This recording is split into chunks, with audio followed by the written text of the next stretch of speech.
Hi, I'm Yaswanth. Welcome back to my YouTube channel. In this video, I want to talk about an interesting topic called financial independence and how to achieve financial independence. These days, everyone is running towards achieving financial independence.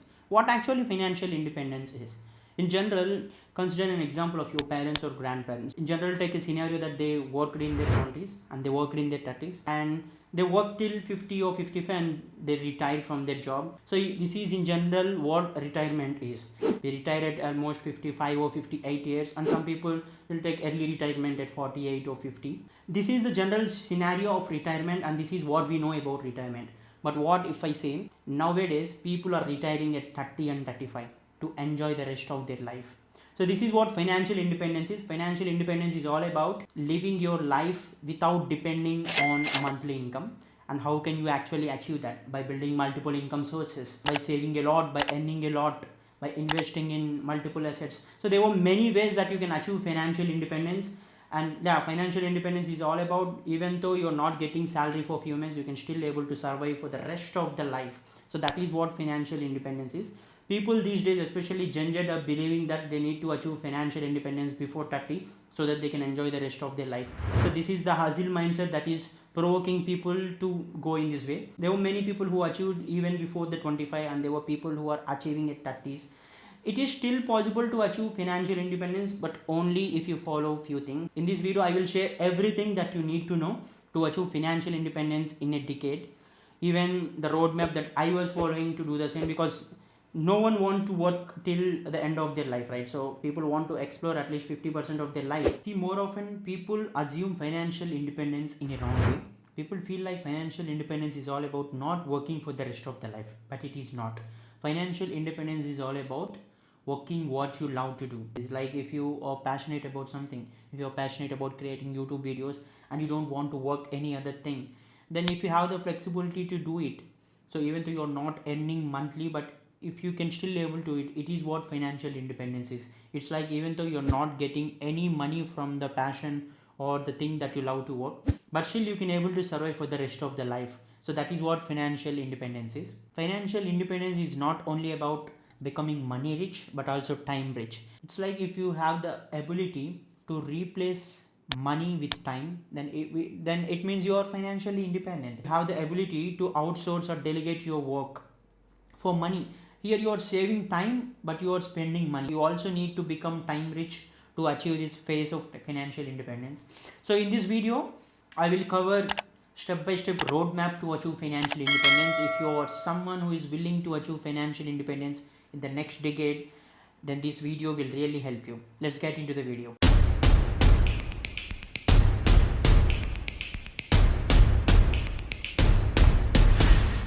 The first important rule to achieve financial independence is avoid or minimize debt. If you're someone who is having a lot of debt, then you're never going to achieve financial independence. So the first step in achieving financial independence is to avoid or minimize debt. So if you are early in your career, make sure you never fell into the trap of taking loans or taking huge credits. In order to clear those loans and EMIs, you ultimately have to work for the rest of your life. So that is something which will stop you to become financially independent. So the first step of achieving financial independence is to avoid debt. Take loans or credit only if it's mandatory or it's emergency. And second rule that you need to follow is make savings a priority.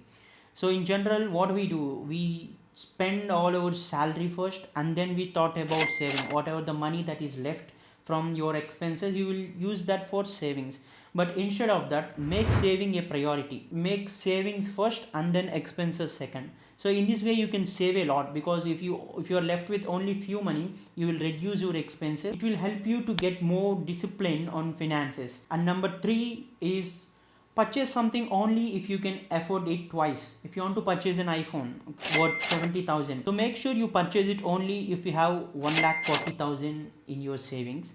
See, if you can afford an item twice, then only you buy it. So this is the best way to minimize unwanted expenses. If you feel that it's mandatory, make sure you save twice as how much it costs. So that is something which will help you to get more disciplined on managing your finances. And rule number 4, build an emergency fund for at least 6 months. Suddenly if you lose your job, if you lose your source of income, then ultimately you should be able to spend the rest 6 months or year without depending on the salary. So that is an important thing, because suddenly if a recession or layoff will make you lose your job, then ultimately you need to have at least some emergency fund to manage your expenses for the next 6 or 1 year. So becoming financial independence is secondary, but if you are left with no money and you want to survive for the next year, then ultimately it will land you into trouble. So make sure you build an emergency fund first. And number 5 is never stop upskilling. It's not that financial independence can be achieved with a job. No, it is not. You can only become financially independent if you are upskilled and if you are ready to face the challenges in the world. So if the new technology is coming, learn that. If a new skill is gaining huge demand, try to learn that. You should never stop learning if you want to become financially independent.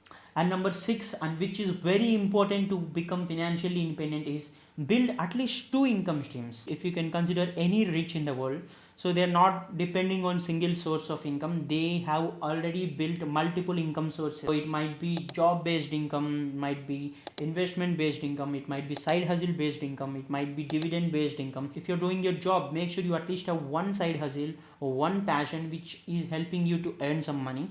So having multiple income streams is very important to become financial independence. It's not that you can only become rich or financially independent but with your job. No, it is not possible. So you need to have at least 2 income sources which will help you to earn some money.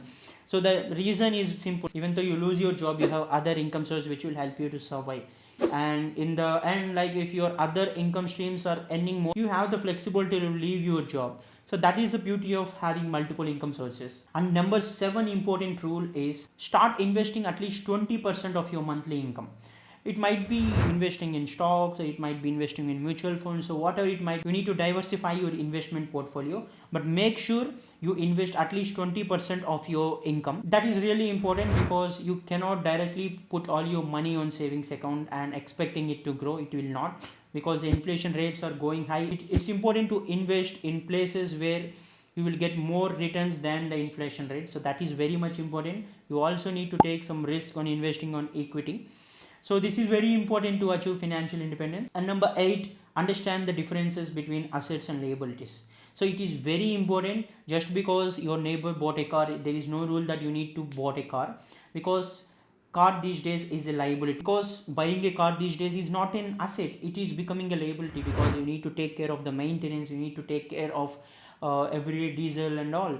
See, even though you're not using it, you're paying EMIs regularly. So that is something you can consider it as a liability. Of course, car is an asset, I agree. So it is an asset for people who want to commute regularly. But if you are someone who is working from home, you don't need that. If you are occasionally using a car, then ultimately you can use cabs. Similarly, it is applicable for home as well. Understand what you need. So if you feel like you can afford it, you have multiple sources of income, so one of your income source is will help you to afford the home loan EMI, then ultimately it's fine. If you're only through single source, then ultimately it might be difficult for you. Once you suddenly lose your job, then ultimately who will pay your EMIs and all? It creates a lot of burden for you. So make sure you understand difference between what are the assets and what are the liabilities. Assets are the things which will help you to earn money. See, it's like if you purchase a real estate, if you purchase a commercial space in a city, then ultimately you can rent it out and you can earn money. So this is an asset. Liability is something you are not getting anything from that. See, as I said, as I used the previous example, if you are commuting regularly to your office through car, then ultimately it will be an asset, because it will save you a lot of time. But if you are someone who is working from home and you have a car, then ultimately you use it occasionally, right? So ultimately, but still you need to pay EMIs for that. So make sure you understand what is important for you and what is something that benefits you. You don't need to follow other sentiments. You need to decide that on your own. And number 9 in the list is get life and medical insurance as soon as possible, because getting a life insurance in your early 20s will save you a lot. Even it will be applicable for medical insurance as well, because if you and your parents have medical insurance, then ultimately if suddenly an emergency occurs, you have that medical insurance which will help you to cover hospital charges and all. If you don't have it, then ultimately you need to spend all the savings at once. So that is a difficult thing because it will spoil all your goals. That's the reason why it is important to have life and medical insurance. And number 10, which is an important thing, is start outsourcing things which kills your time. If you're working for a job and you're working on your side hustle, let's suppose you are starting a business, you're starting an online business as a side hustle, and if you feel like one of the work in your side hustle is taking a lot of time and you feel like you're not an expert of it, outsource that to people who are good at that, because if it is killing you a lot of time, then ultimately it will kill you growth opportunities and it will kill you creativity. So, and again, like if it's a manual thing, it to outsource and pay a certain amount to them. So instead of spending a lot of time, it is important in the long run, you need to outsource many of your things which you feel you are not really good at, or it's something that is killing your time. So because you cannot do everything by your own, so that is something you need to admit. The last important thing is network with the right people.